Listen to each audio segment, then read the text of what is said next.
Розділ 5. Ішла осінь. Дощем поливались поля.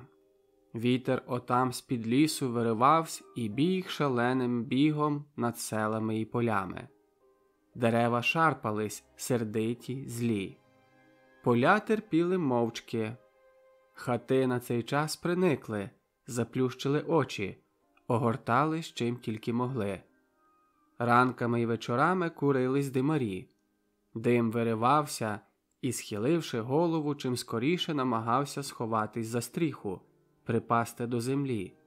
Але вітер налітав, топтавсь по ньому, сік батогами, шарпав і розривав його на дрібні куски. Хмари по небу плили гуртами, горами, вайлуваті, сірі, потужні. Тяжко їм рухати своїми незграбними членами, але йшли вперед, на схід, ніби армія. Місцями чомусь згорталися, родили дощ, що летів униз скісно, ніби віття косатої берези. Такі були й дні, були й ночі такі. Доба, як і завжди, мала 24 години, тільки тепер вона видавалась довшою. Сонце, що світить, гріє і оживляє все, тепер мало з'являлось на небі, а ще менше було його на землі. Дні були сірі, а ночі чорні, мов вугілля. В ці дні поволі, але певно росла телявка. Росла вечорами, довгими осінніми вечорами. Кільчилась і витикала паросток читальня. Маленька, закидана сотнями хат. Десь там у присінку з вікном, заложеним лубком, із Шевченком і Франком, тістом, приліпленими до нерівної стіни. 5-6 людей приходило. Сиділи, слухали, дивились. Кволо горіла лампочка. Півтьма і тиша. А серед тиші і півтьми з'являлися гетьмани, бунчуки, ревли гармати. Чорне море і Дніпро, і гори сині. І запорожці йшли лавами через степи, через моря. З-під Босфору, з-під Очакова і Москви, з-під жовтих вод, з-під Корсуня, з-під Пиляви і з-під Збаражу. І незабутній славний хмель, ніби живий, в Кіреї ставав отут, і булава горіла діамантами. Палали очі всіх, серця тремтіли враз. Йшли могутні полки, і земля дудніла, гриміла слава на цілий світ. А пересунулось кілька днів вперед, і в читальні стало тісно. Перейшли знову до Сергія, говорили, співали, читали. Прийшли і минули вибори. Село як один віддало свій голос за себе. Козак живим ліз на хрест за 22. Не взяло його жертви небо. Одного вечора під вікнами Сергієвої хати з'явилися чорні люди з багнетами. Хлопці почали сипать оброку. Ті послухали і пішли. Хлопці слухали за кутів, як чвакають у грязюці їх чоботи. Володько жив селом. Щось сталося з ним, і він весь увійшов у село.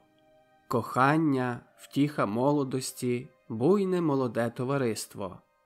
З кожним днем вростав у село, вшрубовувався в нього, до самого дна вникав. Приходив додому, але був тут не свій. Батько дивився на нього і мовчав. Син і батько йшли поруч. Один через свої поля, другий через село. Мовчали, тільки йшли вперед. Часом, коли Володько відходив увечері в село, Матвій також виходив по вечері з хати.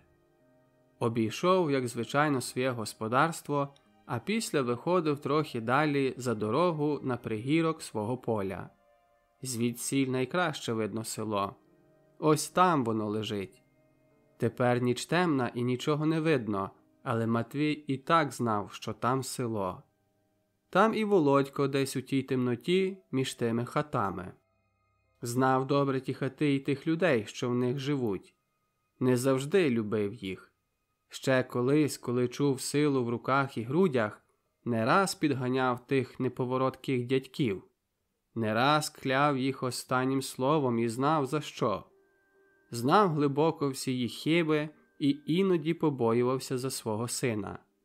Чи видержить він, чи не звалиться у багно разом з яким-небудь Тараском, а потім ціле життя стругатиме нецьки і пропиватиме їх.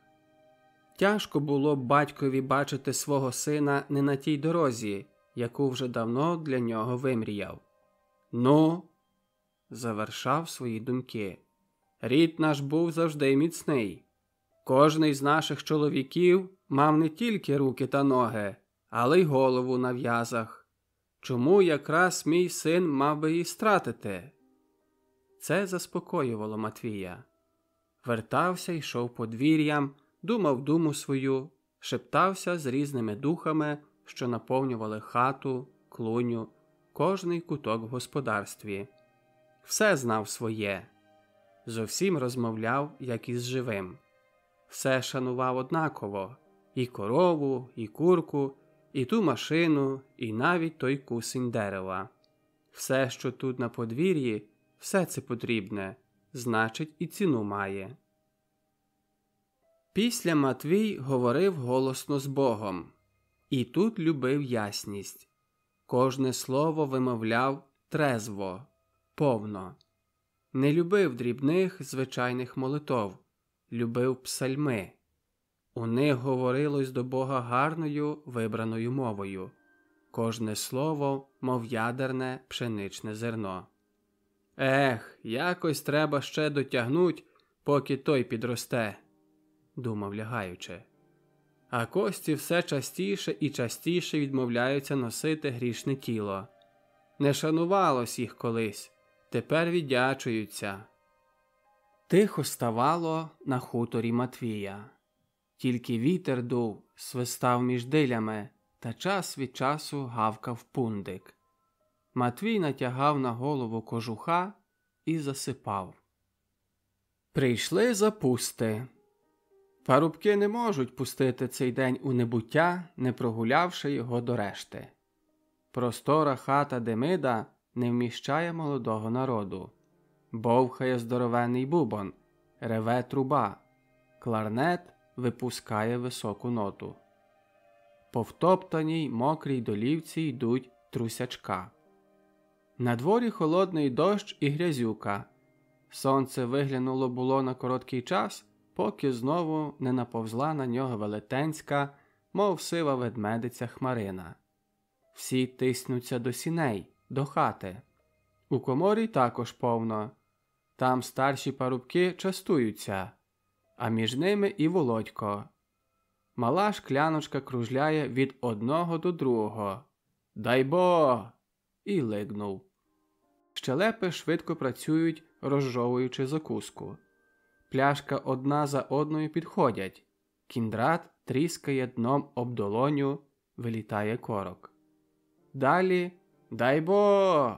Далі кружляє шкляночка. А коли вийшли всі пляшки, відчинилися двері і кільканадцять парубків виринуло з комори. Антін, Йон, Ілько, Кіндрат, Сергій. У кожного блискучі очі. Обводить ними всіх, кого б у танець взяти. Володько танцює з Ганкою, носить її, мов пір'їну, навколо себе, тільки спідниця розвівається та б'ється іншим по ногах. Крутиться, мов вихор, притупує, виспівує. Решта хлопців також не дармують. Стогне від їх танців земля і тремтять стіни. Є тут також Наталка. Володько взяв і її в танець, але танцював з нею, мов з панночкою. Дуже тонкий і гнучкий у неї стан, дуже чисте і свіже личко. Задивився на неї. Очі самі впиваються, така вона яскрава і барвиста. Пробував заговорити з нею. Відповіла поважно і мовчала. Тільки уста її трошечки тремтять, ніби бажають посміхнутися. Після танцю потиснув їй руку і подякував. «Нема за що!» – сказала і відійшла у сіни. Глянув туди Володько і побачив коло Наталки якогось у чорному галіфе, з кучером, що ледве в шапку влазить. «А це ж хто, Сергію?» – запитав. «Не знаєш? Наталчин наречений, з Людвищ», – байдуже кинув Сергій. «Не боїться до нас заходити», – додав ще Володько. Оглянув того з ніг до голови. «Ілько ж є. Поки не було Ілька, не показувався. Досить вже з'їв кілків від наших хлопців». Заграли знову музики. Володька злість взяла. «Ану, підступлю ще». «Наталочко, дозвольте запросити». Хоч знав, що не піде. Хотів спробувати. «Дякую, танцюйте собі на здоров'я», – відказала, на цей раз посміхнулася. «А ви собі мурмур. Смійтесь, може, із нас люди будуть». «Та ще й які! Не гірші від сусідських». «Ой, спасибі батькові та спасибі матері, що нас здобували». Це Йон реве басом. Вивалився звідкись, руки в кишенях, голова ніби віхоть сіна, очі червоні. Направо і наліво, ніби очерет, розгортає народ. Наштовхнувся на людвищанина. Іван, здоров! Яким вітром завіяло тебе до нас?» Не виймаючи з кишень рук, підійшов до Івана зовсім щільно. Той відступив. «Та от ішов і по дорозі чую музики», – пробує він жартувати. «Брешеш, не по дорозі, а в хаті. Що це по-твоєму?» – вказав навкруги. «Дорога? Дім. Розумієш? Живе тут славний громадянин нашого села Юрко Кравченко з жінкою, дочкою і 2, як орли, синами. І це не звичайний тобі Кравченко, а генерал. Все одно, що Потьомкін Задунайський. Чув про такого? Нічого ти, мудра голово, не чув. Чого шарпаєшся, як блоха на припоні? Постій! Просто стій! Дивись у вічі чесній людині». Тут Йон протягнув руку до Іванового горла. Ей, не рвись, бо зірвешся», – почав відгризатись Іван. Коло нього Наталка, і як тут дозволити творити над собою такі жарти? Кутки його уст вигнулись, брови піднялися. «Ти!» – протягнув Йон, напнувся і ще далі подався на Івана. «Забуваєшся!» – хрипів низьким басом Йон. Уста його розтягнулись і затремтіли, а зуби зціпились. Очі ще більше почервоніли і вперлись у Івана, як 2 мечі. Володько бачить, що буде зле, робить рішучий крок і стає між Йоном та Іваном. «Кинь, Йоне, плюнь на все! Ходи сюди!» – говорив Володько. «Ні, він мене, сучий син, вразив. Він, холєра, харкнув мені в лице!» Ще лютіше заревів Йон. «Пусти!» – крикнув він на Володька. Обидва його кулаки корчаться і випинаються взад. Сильними вигнутими грудьми напирає на Володька, ніби бажає його роздушити. Володько хапає його за обидві руки. «Йоне!» – кричить Володько. «Отямся! Що з тобою?» Але Йон весь тремтів, ніби в пропасниці. «Геть! З дороги!» – кричав він, як бугай. «Мушу його розчавити! Мушу висипати з тузин його поганих зубів. Тоді знатиме, хто ми». «Ні, Йоне, відступи, ходи! Маю тобі щось сказати!» – говорив Володько і пхав його набік. Іван робив відступ. Наталка дивилася на всіх, бігала швидко поглядом по кожному, ніби вичікувала, коли і вона мусить виступити до боротьби. Але Йон здався.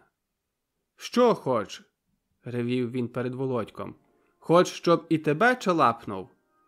Одначе не чалапнув нікого, а відійшов з Володьком набік. «Ну, що, кажи?» сердито питався. Дурень ти, Йоне, от що хочу тобі сказати. За що лізеш на рожню?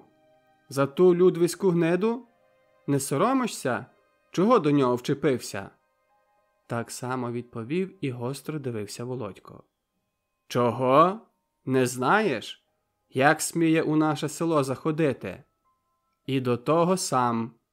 Знаєш же, що і я не зайду сам на музики хоч би до Людвищ. Я, Йон, що цим кулаком зіб'ю з ніг Озимка. Примітка. Озимок – бузівок, однорічний бичок. А він прийшов, як сміє? Бо ж чому ні? Село наше не святе. Брешеш, святе. Не сміє ніхто до нього торкнутись чужий. Відколи воно на цьому клапті землі, ніхто не сміє у нього вступати без дозволу нашого. Звичай такий. Наталка кинулася шукати Ілька. З'явився Ілько. Хто? Хто там розбивається? Кричав Ілько. Я! Захрипів з кута Йон. Ти, капустяна голово? Хочеш і мене до холєри вмішати? Відповів Ілько. Йон шарпнувся, мов опарений, і кинувся на Ілька. Але Володько затримав його, взяв його за руки, зо всіх сил напружився і втримав. Йоне, холєро! Сичав, сапаючи Володько. Тихо! Тобі боротися з биками, дужий чорт. Не можу, не можу, хрипів розлючений Йон. Серце моє не видержить, трісне, як черепок. На мене нападають, по мені топчуться, а я що? Терпіти? Ні, не терпіти, чекай, Йоне, ходім набік. По часі Йон все-таки скорився. Володько обняв його за стан, розбили натовп і відійшли. Іван, Наталка та Ілько зосталися на місці. Починало сутеніти. Небо затягнулося хмарами. Час до часу сіє дощ. Йон з Володьком довго про щось говорили. Після навинувся до них Кіндрат. Кіндрате, голубе сизий, знайди оцьому харцизяці хоч кварту якої запіканки. Серце його палає образою, і треба гасити. Ходімо, сказав Кіндрат. Зайшли знову до комори. Кіндрат знайшов півпляшки. Розлили і випили. Володько почав просторікувати. Не розумію, казав, чому ми одні з другими маємо увесь час, мов барани, човпитися? Тільки через те, що той з іншого села. Дурниця, хлопці, сором. Там такі самі люди, як і ми. Битись, розумію, не мусимо бути як ягнята. Але треба знати, з ким битись і за що битись. Треба... Ах, кинь то! Перебив Володька Йон. Ти мудрий, але й ми не хвости собачі. Іванові морду наб'ю і кінець. Але за що? Питав сердито Володько. Бо так хочу, зрозумів? І Йон поліз у глибоку кишеню штанів за махоркою. Вийняв і скрутив цигарку. Маєш, Кіндрате, сірники? Кивнув головою на Кіндрата. Руками шукав по кишенях сірників, крива цигарка стирчала в зубах. На, сказав Кіндрат і подав сірники. Але ходімо звідсіль, батько не любить, коли в коморі курять. Встали і вийшли. У хаті грали музики. Густою масою йшли всі до танцю. Душно. Володько знайшов Ганку і також пішов у танець. Ганка почала випитувати, що там було, чого кричав Йон. Володько відповідав, виминаючи. В його голові вертілася якась думка. Ноги його танцювали, але ж очі і думка були десь інде. Вони виривалися від Володька, відділялись від нього, лишали його, летіли повільно над танцюючими людьми, вилітали у вікно і линули десь туди далеко, дуже далеко у невідому чудову країну. І аж по хвилі помітив, що з тими думками вітає також ще хтось. Хто? Придивився, прислухався. Ага, знаю. Посміхнувся і труснув головою. Одночасно сильніше стиснув Ганку, так ніби це була та, яку щойно бачив у своїх думках. Йон також гуляв. Після ходив сюди і туди по хаті, по сінях, чіплявся до кількох дівок, спіткнувся на ногу, що йому підставив Антін, сунув його кулаком під ребро, але більшого не зробив нічого. До Івана зовсім не підходив. А той весь час тримався Наталки, час від часу водив її у танець. Часом підходили до нього Ілько або Демид, щось говорили, сміялися. Дарка весь час також танцювала та кидала погляди на Йона. Всі знають, що вона кохає його, але це все одно, що кохати хмарину або вітер. Час біг швидко. Коло 12-ї підійшов до Володька Сергій. «Не хотів би вже йти додому?» – запитав Володька. «Більше не маю чого тут стерчати», – сказав понуро Володько. Настрій його чогось скапсів. Ганка дивилася на нього і не знала, що сказати. «А до нас не зайдеш?» – сказала нарешті. «Сьогодні ні, втомився. Піду з Сергієм, а ти з Даркою». Після цього Володько і Сергій відійшли. На дворі чорна і глупа ніч. Мрячить дощ, із заходу повіває вітер.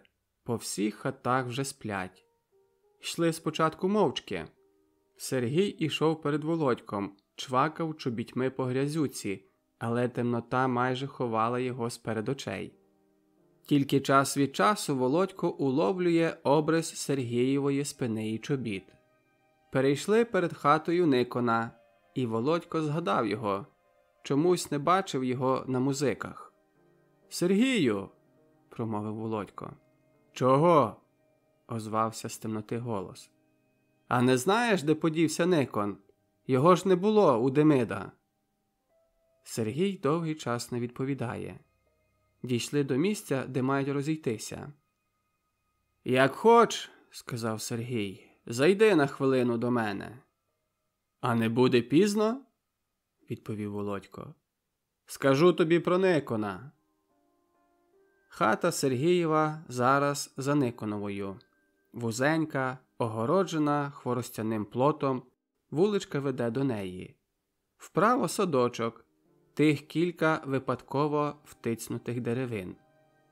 Звернули і пішли вуличкою. «Ваші сплять, ще побудемо», – сказав же під вікнами Володько. «Не графе, не здивуються», – байдуже промовив Сергій і відчинив незамкнені двері сіней. Володько пішов за ним. Рипнули другі двері, і тяжке, тепле повітря хати вдарило в обличчя Володька. Сергій черкнув сірником і, тримаючи його над головою, оглянув хату. Батькова постіль порожня. На долівці розстелено куль соломи, на якій спить молодша Сергієва сестра Мотря із своєю сусідською приятелькою. На лаві спить разом молодший Сергіїв брат Онисько. Він вкритий старою, витертою вояцькою шинелею. Сергій засвітив лампу і одразу подався до печі. Відхилив посмалену затулу і дістав горщик з якоюсь стравою. «Хоч їсти?» – кинув байдуже Володькові. Лиши, йду ж додому», – сказав той. «Ні, як хоч, бери он намиснику ложку і присідай». Володько відмовився. Сергій швидко їсть з горшка. Незважаючи на світло і гармидер, всі сплять глибоким сном. Володько оглядає хату. Нерівні, знайомі, трохи закурені стіни. Старі занедбані образи. На них кілька вилинялих ще від празника паперових квіток і кілька паперових барвистих рушників. Були й білі, але Сергіїв батько їх покурив. Після сповз очима на долівку. Сергій помітив його погляд. «Хоч?» – питає він. «Лягай ось з краю!» І тикнув ложкою на дівчат. Володько подивився на Сергія. Його обличчя було байдуже, трохи суворе і спокійне. Ні, він це не жартує. Він каже це зовсім поважно.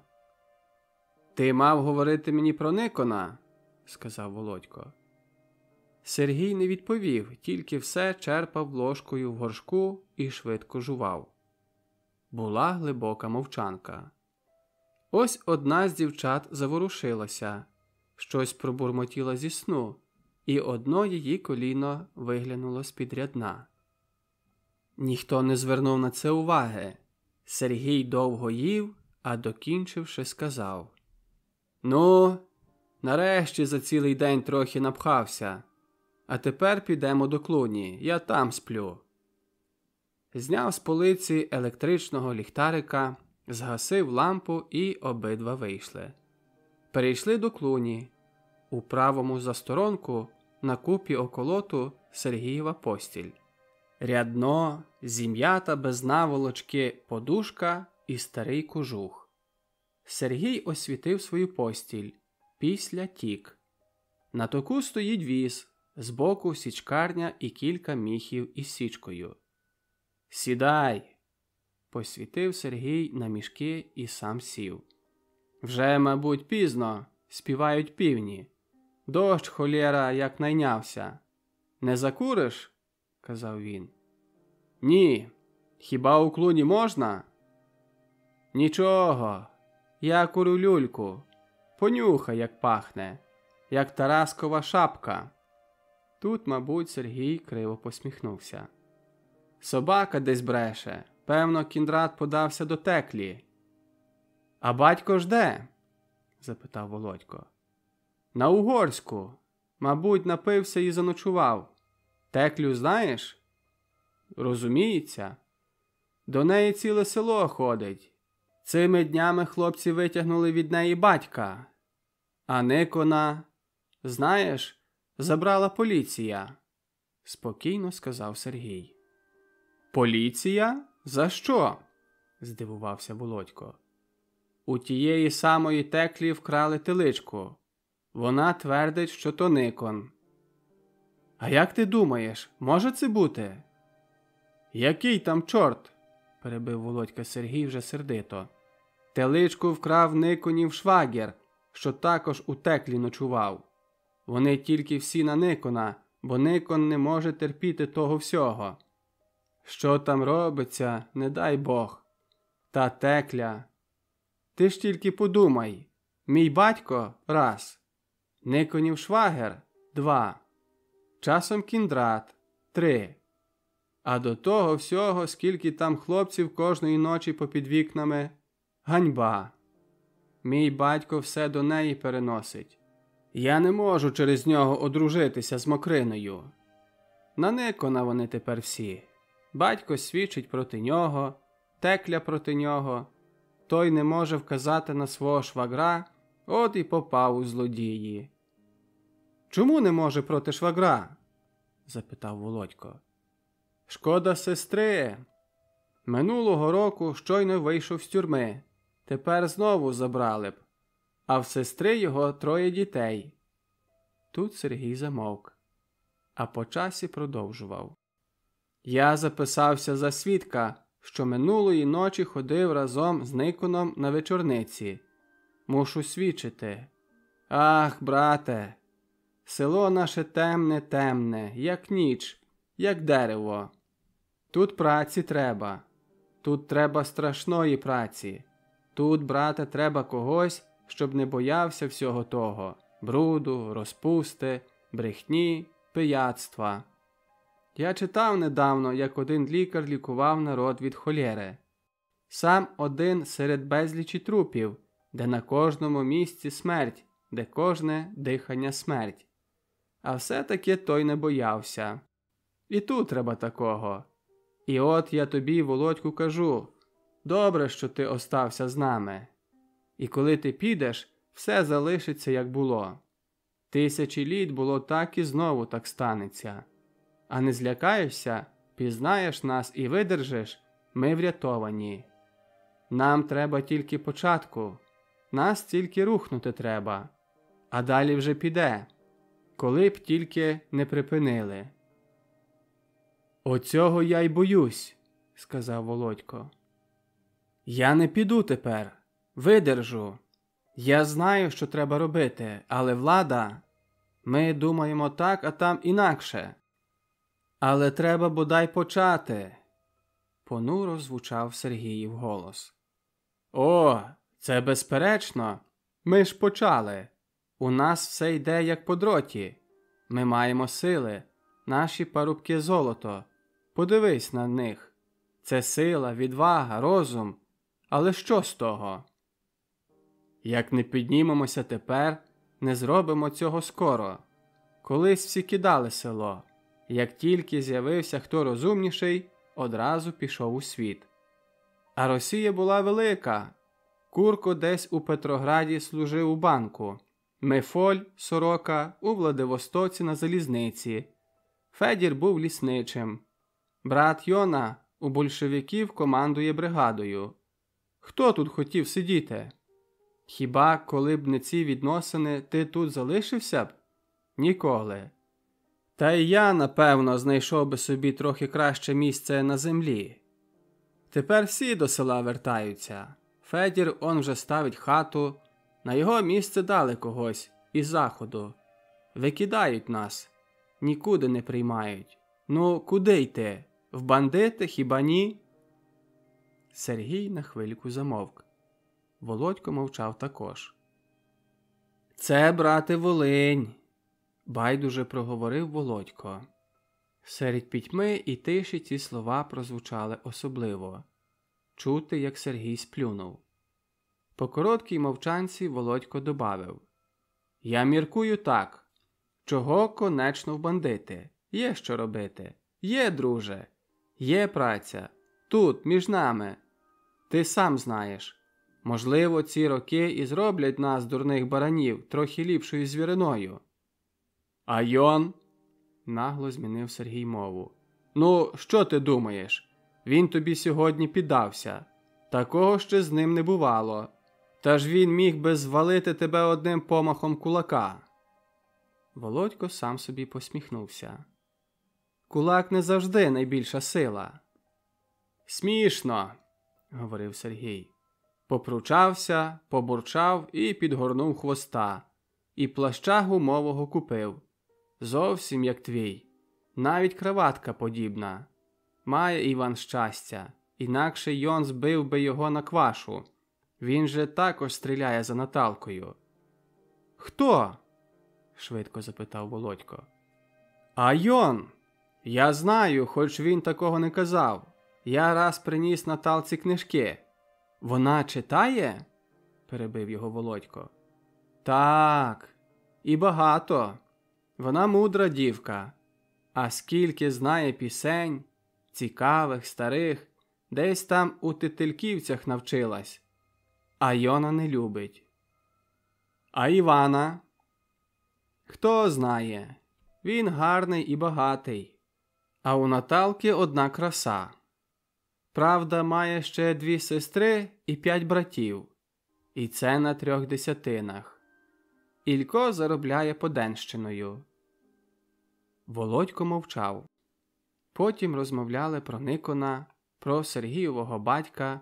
Нарешті Сергій сказав. А знаєш, ти б все те описав. Я ще ніколи не читав про нас так, як воно є. Перецукровано, медово.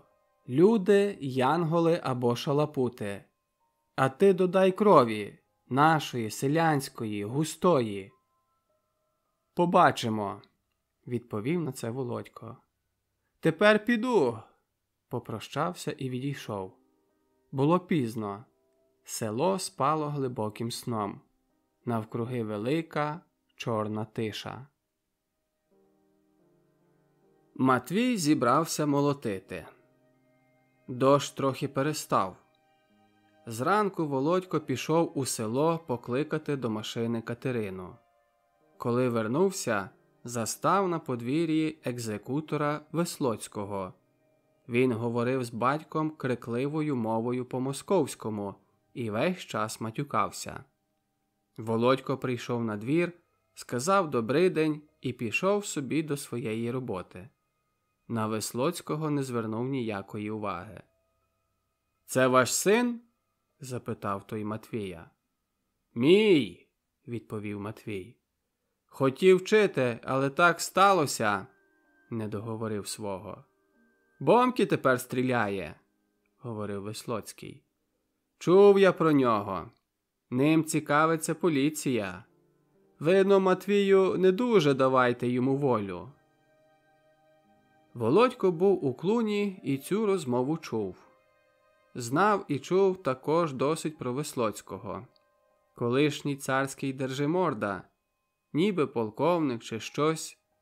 П'яниця, скандаліст. Під час революції робив якесь повстання, а тепер у податковому уряді. Ходить за податками. Володько не раз бачив його в селі, але ніколи не звертав на нього уваги. Його очі, п'яна розпухла пика викликала огиду. Випитував у селян про Володька, пиячив і подавав куди слід. Це Володько знає також. Коли відійшов Веслоцький, Матвій сказав Володькові: «Будь з тим чоловіком обережний, то отруйна гадина. Зо мною він добрий, бо точно плачу податки, але на тебе оре». Володько не казав нічого, порався коло машини, чіпляв до кірата шлеї. Прийшла Катерина і почали молоти. Володько відкрив від соломотрясів солому і відносив її на стіжок. Пригадував нічну розмову із Сергієм і думав над нею. А вечором сидів дома. По вечері присів на краєчку столу і почав писати. Квола лампочка блимає на столі, освічує папір, каламар, схилене чоло Володька. Всі сиділи в хаті, гуторили, але Володько не звертав на ніщо уваги. Рука його весь час виводила рядки на папері. Перегорталися сторінки, аркуші. Він все писав і писав. Вуха і щоки його вже горіли. Рука починала тремтіти, літери виходили нерівні і невиразні. Полягали всі спати, але Володько сидів далі. Далі блимала нафтова лампочка, далі перегорталися рядки. За вікном дув і бився у тахлі вітер. У хліві через сіне побрязкували ланцюгами коні й корови.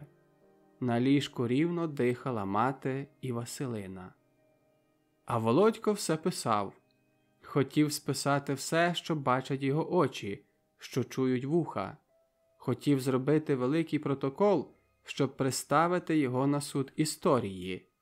Є Бог на небі, є суд. Вічний суд, що не минає нікого і нікому не дарує. Є щось, що тримає у міцних руках цілий світ. Володько знав, що не можна мовчати. Він знав також, що є правда і справедливість, і їх треба домагатися. Силою, розумом, працею. І через те Володько кидав вила чи граблі і немитими, мозолястими пальцями тримав це просте, заіржавлене держальце пера, вмочав його в чорнило і писав. Йому здавалось, що коли він цього не зробить цього ніхто. Бог вибрав його одного. Так, це чує він цілим своїм єством. Це знав колись дід Юхим, коли читав йому про 3 вершників, коли пророчив йому силу і владу, коли просив: «Сядь і все то спиши. Диявол буде кидати вас у темницю, не бійся, видержиш і переможеш. А як згинеш, то згинеш тільки тілом. Твої слова, діла і думки зістануться і будуть далі чинити твою волю». На ліжку поворушилася мати.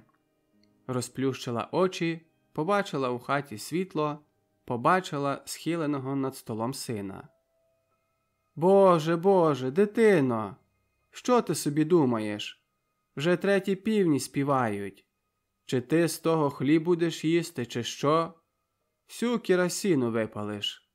Стогнала, як звичайно, стара. «Спіть, спіть, мамо, я зараз!»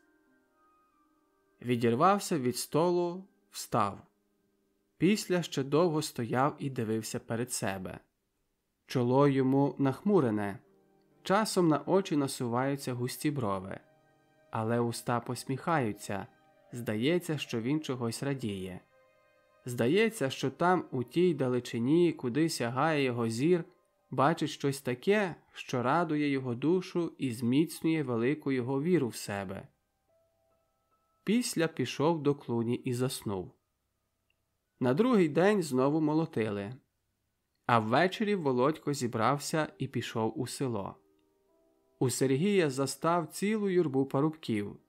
Посередині стояв Сергій з Кіндратом. Обидва розмахували руками і виводили грімку пісню. За ними тягнули всі хлопці. Відчинилися двері і увірвався Володько. Хлопці загули. Подав усім руку. «А вчора де був?» – питає Йон. «Приходимо, сидимо, а він – чорт. Що? Читай що. Про козаків». «Часу не мав», – кинув Володько. Помітив, що Никон також з'явився. Підійшов до нього і байдуже запитав. «Ну, як?» «Маєш там яку книжку?» – запитав Володько Сергія. «Кащенко. Давай!» Володько почав читати. У хаті зробилось тихо. Проходять години. Коли скінчилось, Антін підходить до Володька.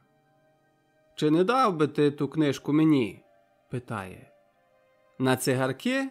– жартом каже Володько. «Йди к коровичому хвосту. Дома своїм прочитаю. Це, брате, все-таки здорово». «Ні, Антоне, кинь.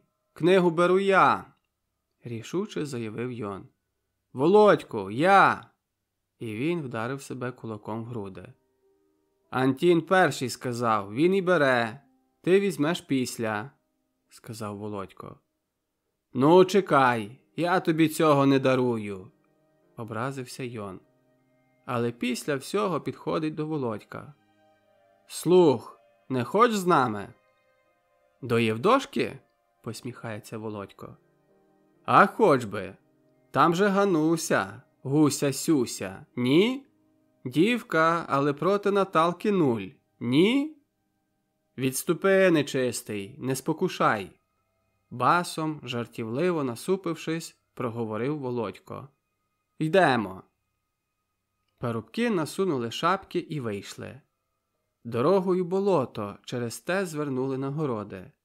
Легко, ніби молоді тигри, перестрибнули кілька плотів. Ішли швидко, тільки закарваші мокрої землі відривалися від закаблуків і летіли взад. Мовчали. «А знаєте що, хлопці?» – почав Володько. «Здається мені, що Сергієва хата не зовсім для нас вигідна. Нас вже забагато». «Більшу треба, ясно, і ми про це говорили», – кинув Йон. «Я думаю, варто попробувати у шкальні. А як ви?» «Там же Габель». Далі йшли, далі летіли від закаблуків закарваші. «Габель?» – промовив по часі Володько. «А хіба що? Чи ми з ним не справимось? Потиснемо і видушимо». Прийшли на Євдошине подвір'я. Загавкав собака. Відчинилися одні і другі двері, і хлопці ввалилися до хати. Так ідуть дні. Ось вже перестали дощі.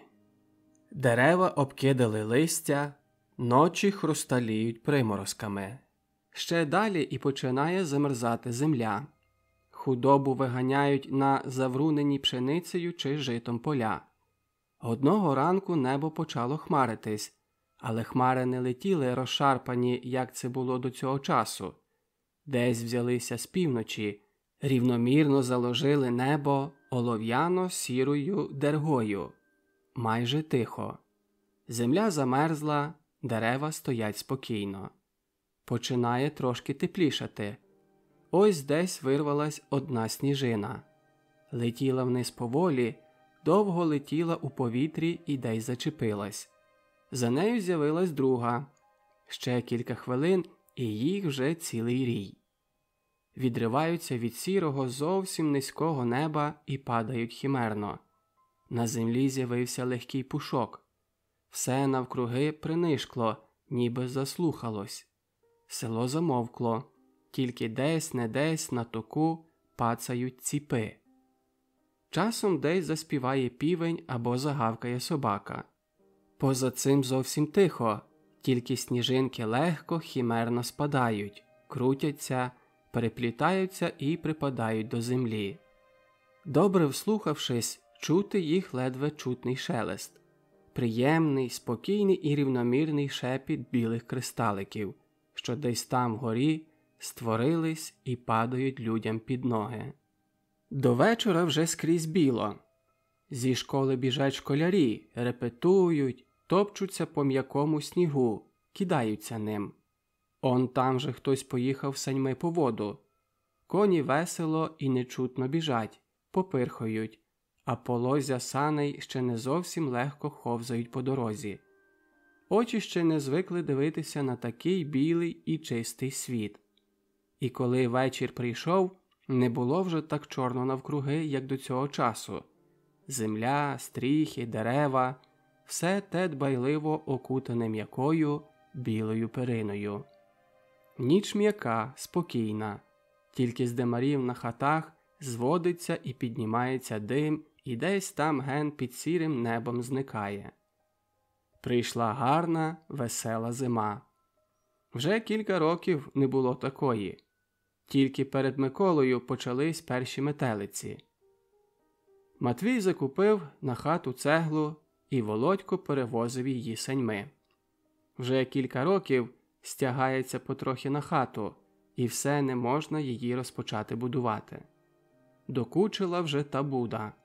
Аж соромно, що в такій хаті приходиться жити, але нема ради. Війна і революція знищили господарство. Треба було добудовувати і інші будинки. Треба було купувати коня, корову.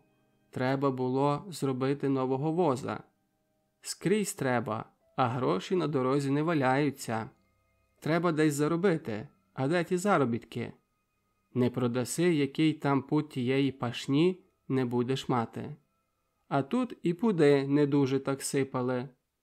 2 роки не вродила озимина. Хліб їли з ячменю. Конюшини також не було 2 роки. Оце перший рік, що зародила вона, але на все так тих грошей треба. Так дуже треба. Василинка росте. Бігала вона ціле літо, працювала. Не можна ж, щоб вона в зимі, в холоді не мала теплої одежини. Також і Хведот свого домагається. Він вже ось-ось парубок. Вигнався до гори, вже скоро буде вищий за Володька. Був якийсь там старий вояцький кожух. Хведот просив, щоб йому купили сукна та покрили того кожуха. Тепер майже всі у таких ходять. А Володько? Цей також не хоче дідом ходити. Іде між люди, бачать його скрізь. Хоч не хоч, а якусь поряднішу одежину справити треба. Зима вже. У тому гумовому плащі тепер не видержиш. На щастя, трапилась добра нагода. Пан Гліб пошив собі доброго кожуха, але він на нього трохи замалий. Чи не міг би купити Володько? Той запитав батька. «А скільки?» – запитав старий. $8. Не яких-небудь злотих, Матвій покрутив головою. На такі гроші ми не купці. Але коли побачив кожуха, згодився. Річ добра. Викинеш гроші, але на 10 років вистачить. Не якась жидівська тандита. Довго старий міркував, довго обдумував, як і де ті гроші взяти. А до того долярів. Але все скінчилось гаразд, і от Володько – справжній пан. «Що?» – казав Матвій вже по всьому. «А одяг і харчі мусить людина мати. Нащо тоді живе?» Одного дня Володько дістав листа. Велика подія. Писали йому з партії, що прибув на повітові збори. Саме мело снігом. Хуртовина розігралася, і в полі світу не видно. Але Володько пішов до Сергія, і обидва порішили йти. Чей же не завіє? Надягнув свого кожуха, теплу вовняну шапку і подалися. Коли вийшли в поле, коли навкруги загуло, хотіли вертатися. Вітер накидався, мов пес лютий, рвав одяг, шарпав за поле, снігом засипав очі. «Ну, а може таки доб'ємось, а ну!» Ішли, боролися з вітром і десь коло полудня дійшли. Зійшли у долину міста. Тут затишніше. Вітер віяв горою, сіяв дрібненьким снігом, бавився у провулках, але це вже не поле. Тут вже люди ходять. Біжать зі школи зігнуті гімназистики, снують сюди і туди жиди. Візники зі своїми шкапами стоять перед рестораном Удзялувка, перед готелем Бона, перед пасажем. Он поліцай, там і далі староство. Кіно «Звізда» дає фільм «У пащеці лева», серія 1, частина 3. Інтимний театр грає «Троянду Стамбула». Виступають Горев, Полінова, артисти Олександровського імператорського театру. У кав'ярні Повольного сидять люди і попивають каву. Володько знає, що колись у цьому будинку була велика книгарня просвіти. Тепер вона геть далі. Прийшли туди. У маленькій кімнаті повно людей у кожухах. Посередині стіл до писання, кілька стільців, по боках 2 шафи з книжками, на стінах плакати. В своїй хаті своя правда, борітеся поборете, і чужому навчайтесь, свого не цурайтесь. Он і Шевченко у шапці та кожусі. Сидить насуплений і на всіх, мов Бог, поглядає. Коло нього худий, скромний Франко у вишитій сорочці. Трошки далі подібний на учителя воскресної школи драгоманів. Зовсім близько коло нього гетьман Мазепа. Пишний, гордий, ніби йому ніяково у такому демократичному товаристві. За столом до писання худа з довгими тонкими пальчиками панночка, невеликий лисий мужчина і потужний з товстим носом у кожусі, як у Шевченка, пан. І це все. Говорили всі потиху, кожний своє. Лисий добродій щось цокав на рахівниці, худа панночка писала тонкими пальчиками. Пан з товстим носом розмовляв з молодим дядьком і весь час приємно і лагідно посміхався. Після довго шепталися, довго бігали. Ще після сказали, що будемо виходити, але не разом. Треба йти аж на другий кінець міста гуртками і кожний гурток іншою дорогою. Сьогодні усі, мовляв, кому треба на ногах. Хай принаймні попрацюють, бо ж про сходини все одно знають. Кімната, де відбувались сходини, невелика, але вмістила цілу партію. Підлога навіть навоскована, і по часі, коли почали розставати селянські чоботи, на її поверхні поставали озера. Відкрив сходини той самий симпатичний пан з товстим носом, тільки вже без кожуха. Привітав присутніх товаришів і представив їм 2 товаришів, редакторів зі Львова. Всі витріщили на них очі. Все-таки вони із самого Львова. Володько познайомився з їхніми піджаками, штанами, черевиками, краватками, І поки тривало це знайомство, голова встиг сказати головне. Редактори зі Львова сиділи поважно, як і належиться. Голова з приємністю передав одному з них слово, і той почав говорити про хлопську радикальну партію. Володько мав дуже поважний вигляд. Ще докладніше познайомився з одягом пана редактора, не минув і гудзиків, шпоньок.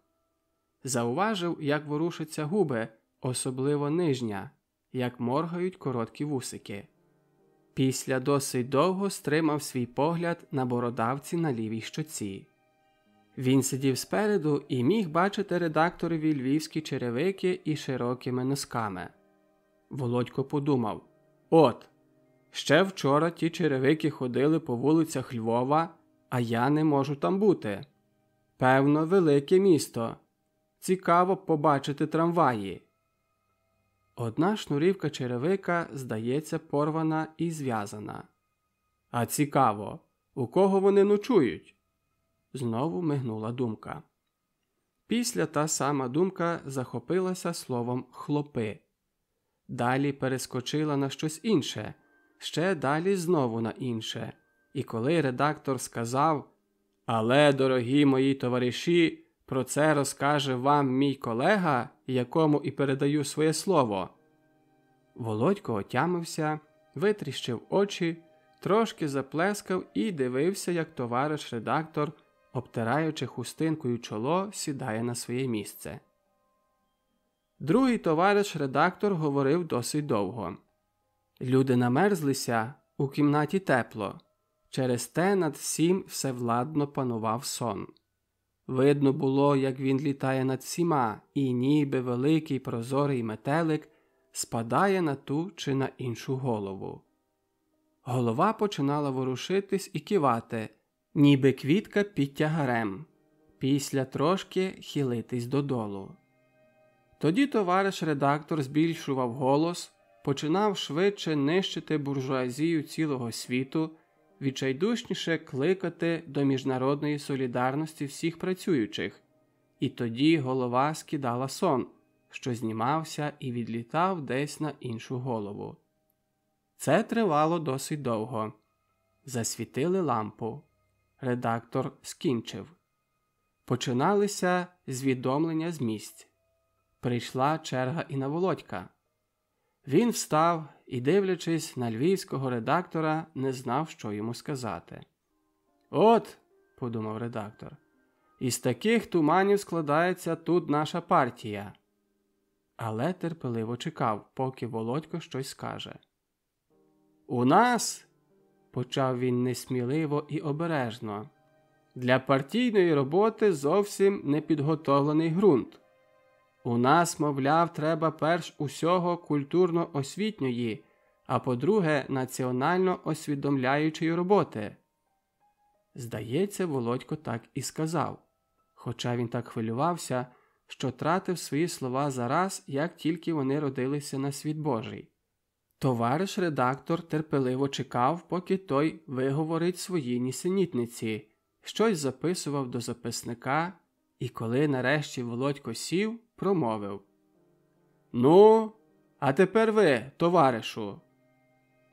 Це стосувалося дядька, що сидів побіч Володька. Нарешті кінець. Сталося це досить пізно, але сталося. І Володько, і Сергій чують у шлунках велетенський голод. У їх торбах є хліб і сало, але нема місця, де б можна спокійно закусити. Додому йти не можна. По довгих нарадах всіх товаришів-партійців розвезли на ніч по хатах. Втома була велика і спалося чудово. На другий день, коло 10-ї години рано, Володько і Сергій вийшли на місто. Метелиця втихла, світило сонце і було досить тепло. Гора Бона біліла і посміхалася, голуби літали над містом, жидівки відгортали перед хатками і східників сніг. Рух весь час збільшувався. Володько з острахом оглядався, чи не ведуть кого, але на цей раз не вели. Із сіл приїжджали дядьки, Везли дрова, жидів, курей. У повітрі відчувалась одлига. Парубки йшли містом, розглядалися. Коло друкарні Цвіка хтось кликнув: «Довбенку!» Володько оглянувся. Це був Лазюк. У своєму розхристаному цегляної барви пальті, у своєму м'якому капелюсі, у своїх американських черевиках він біг до Володька і весело сміявся. Володько вже не знає його давно. «Здоров! Куди йдете?» – говорив Лазюк. «Додому», – відповів Володько. «На з'їзд? На з'їзд прибули?» Швидко, з нотою іронії казав Лазюк. «Слухали хлопів-радикалів? Ха-ха-ха!» Він увесь рух і веселість. Стояти йому і ніяк не хочеться. Його американські черевики так і підстрибують по черзі. Його короткі руки весь час справляють якусь шалену гімнастику. Його товсті уста вилонюють безліч іронії на всіх, на цілий світ. Сьогодні він зовсім пристойно поголений, і сліди віспи не дуже псують його грубі риси обличчя. «Куди? Ага, поїсти. Ну, так до Гашка, добре?» До Гашка так до Гашка. Зайшли до Гашка. Тут вже дядьки, валянки, башлики, залізна розжарена грубка, чорне пиво і сальтисон. Окупували стіл. Лазюк говорив, сміявся, оповідав. Кпини його безмежні, іронія його невичерпальна. Чого торкнувся, розніс у порох. Постукував по столі довгим, круглим кулаком, дрібно сам із себе сміявся, розпитував про село. Після просив хлопців лишитися ще на одну ніч, та Сергій не погодився, не мав змоги, але Володько зостався. Зостався, бо місто тримало його. Яке б воно не було, а все-таки якийсь рух, плакат, вітрина, електрична жарівка. Все-таки сякий такий хідник і телеграф. Цілий день Лазюк не випускав з рук Володька. Були у більярді Грицюка, були у Повольного. Володько хотів знайти Олега, але не вдалося. Увечері пішли до Звізди. Там дають у пащеці лева. Третій сеанс ще не розпочався. Чекали у почекальні. Посередині велика ваза і глиняний Нептун. На стінах Пат і Паташон. Гаррі Піль, Мері Пікфорд. Дві штучних пальми, штучний обитий мармур, штучна барва на губах окатої жидівки в неможливо короткій суконці, штучний шовк її панчіх. Але Володькові подобається та штучність. Це мертве, бліде сяйво електричної грушки, цей витертий плющ стільців і лавиць, ця публіка, що сидить і чекає сеансу. А двері в залу ще зачинені.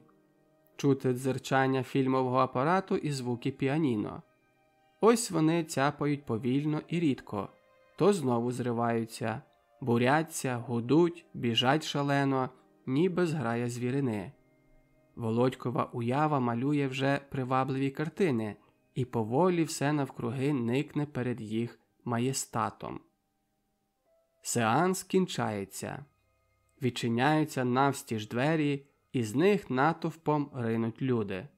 Червоні, палаючі щоки, блискучі очі, теплі, розмріяні, розхвильовані.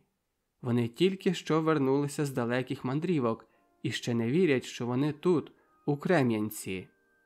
Хто б подумав, що вони живуть тут, ходять до кіна, грають більярд, кохаються. Тут, на цій землі, на якому-небудь 50-му рівнобіжнику нашої півкулі, за 1000 кілометрів від Парижу, Берліну, Лондону.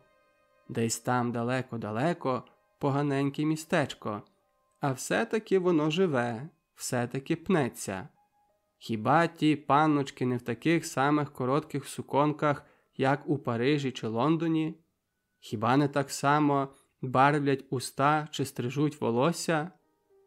Проситься їх не ображати. Вони на землі мають барви і електрику, мають кінозвізду і багато інших благ. Кіно також знає собі ціну. Воно не має лож? Як то не має? Он тих кілька потертих стільців із самого заду. А що то над ними написано? Ложі. Там можна бачити комісара поліції і навіть самого пана старосту. Він ще передвчора був у Варшаві, він ще пахне столицею, і його старомодні бакенбарди не мають найменшого зв'язку з провінціальністю. Кілька хвилин виходить публіка, кілька хвилин входить. Входить і Володько, входить Лазюк. Всі входять, всі знаходять свої місця і сідають. Он, здається, направду, чи не сам пан староста. А може, то й не він. Ні, він. Сидить, пробачте, в ложі, значить він. Декілька людей обертається туди, це також знак, що він. Нарешті гасне світло. Сіренький потрісканий екран. На ньому з'являється Африка, хащавина бамбука. З'явився здоровенний лютий лев. Вирвався з куща, мов артист, і зупинився на сцені. Шкура на ньому їжиться, поводить навкруги головою, потрушує гривою. Після зненацька зривається і біжить. Це він помітив оту дівчину, що вибігла з кущів, у чоловічих штанях і чоботях. Побачивши лева, дівчина робить жахливі очі і падає на землю за якийсь пень. Лев стрибає просто на неї, перестрибує і біжить далі. Дівчина зривається, біжить, зупиняється, когось кличе, її гарне личко в розпачі, її очі великі, перелякані, її чудове волосся недбало розкуйовджене. На її крик з'являється сильний, у порваній сорочці мужчина. Обличчя його всипане великими краплинами поту, волосся розпатлене, і кілька мокрих, злиплих пасем спадає на чоло. На поясі у нього револьвер. Він біжить до дівчини, та кидається в його обійми, але знесилена, заточується і падає непритомна. Мужчина піднімає її, мов дитину, міцно тисне до своїх грудей і, розгортаючи чагарник, несе кудись. М'язи його рук напружені. Міцно ступає по землі дужими ногами. Уста його розтягнуті і щільно затиснуті. Він зникає у тім самім напрямку, куди побіг лев. Картина міняється. Піщана, безмежна пустиня. На обрії з'являється відділ арабів. Їх коні мчать щосили, розвіваються білі одяги, вилискують криві шаблі. Вони мчать просто на ліс, що видніє далеко перед ними. Під'їхали до пралісу і спинились. Веде їх дужий, страшний, чорний, з лев'ячою головою вождь. Розмахуючи енергійно руками, він дає верхівцям накази. Одна мить і всі з обличчям хижаків зникли у хащавинах. Лишилось тільки кілька коло коней. Рух, напруження. Скільки у тих людей сили, яке чудове довкілля. Пустинні, праліси, великі ріки, височезні гори. Високі, стрункі пальми, чорні люди і люті звірюки. А ось знову місто з кам'яними білими будовами, пласкими стріхами. Готель, музика, фокстрот між пальмами, грає водограй. У басейні золоті рибки. Під'їжджають і від'їжджають блискучі авто, з них виходять стрункі у білому жінки, так само мужчини. Йдуть швидко по мармурових сходах, зустрічаються зі знайомими, вітаються, розмовляють, сміються. Там знову танцюють, вигинаються чарівні жіночі постаті. П'яні коханням очі дивляться у саму душу, а уста самі складаються до поцілунку. А до всього музика, що виривається з темноти, оповиває уяву. бере легко її в теплі обійми і відносить у безвість, ніби немовля. Це і є той чудовий величезний світ. Піти і завоювати його, пізнати його красоти, випити його солодощі, пережити його вибагливі хімери. Не бути там, не знати його, марно жити тоді на землі, де нема ні пишних палаців, ні великих міст, ні широких рік, ні високих гір. Все сіре, все маленьке, все спокійне і ледаче. Ах, як мучить жагуча туга за повним життям. І тільки на вулицях міста прокидається Володько від своїх снів та помічає, що він все-таки тут, на цій землі. Брудні, обдерті жидівські хижки, нерівні хідники, вузькі, хвилясті, ніби їх хто навмисне погнув вулички. Вже краще тоді село, ніж оця купа бруду, безладдя, що зветься містом. Вже пізно. Із заходу повіває і крутиться по вузьких завулках вітрець. Ноги ступають по нерівних каменюках, час від часу ковзаються. Майже темно, тільки де-не-де манячить ліхтар. Володько і Лазюк деякий час йдуть мовчки. Лазюк вже не сміється, він щось думає. Володько також увесь поринув у думки. В очах його все ще бігають сильні, енергійні, суворі люди, що, здається, тримають свою долю у міцно затисненім кулаці. Він хоче щось говорити, але не знає, звідки почати.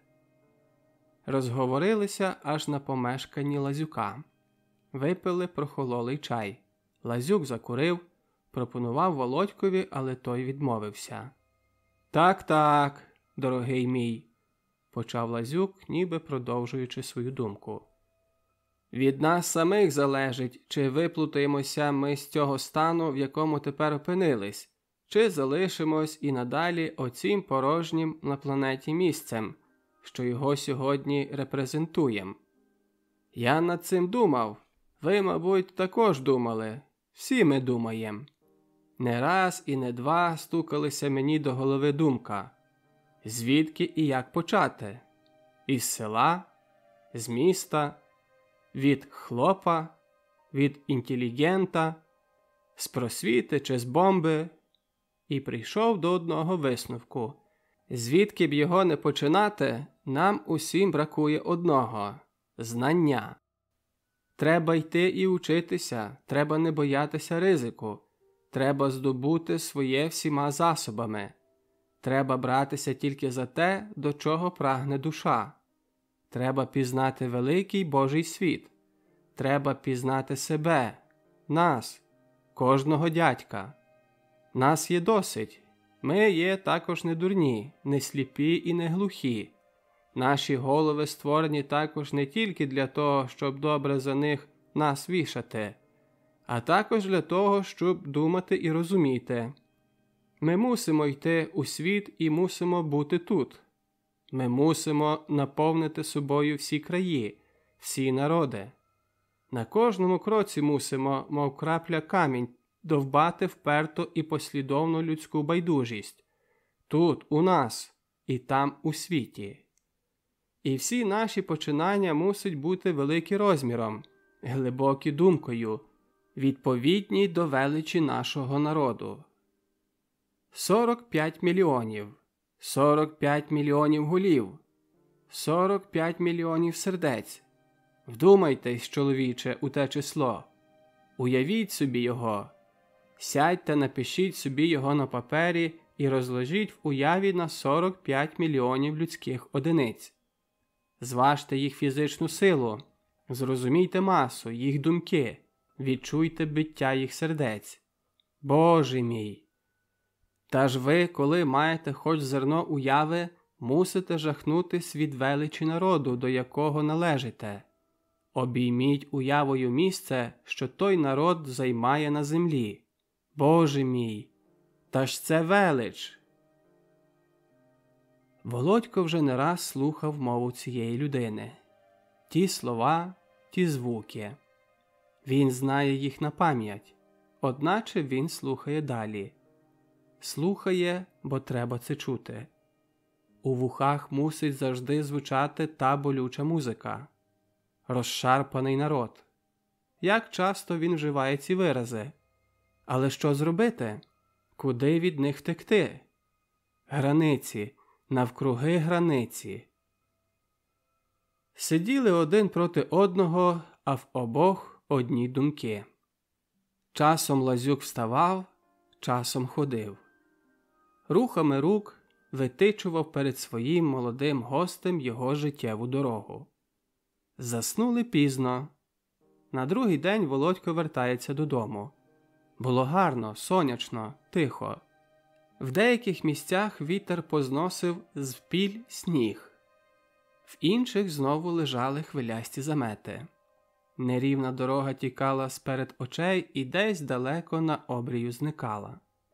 Володько мав час передумати все, що чув і що бачив за ці 2 дні. Перебігав у думці слова і враження, міркував над ними і розкладав кожне в належне йому місце. А он вже, слава Богу, те вічне його село. Вертається до нього завжди однаково, завжди тією самою дорогою, як до неухильної дійсності, як до того, чого нема сили обійти.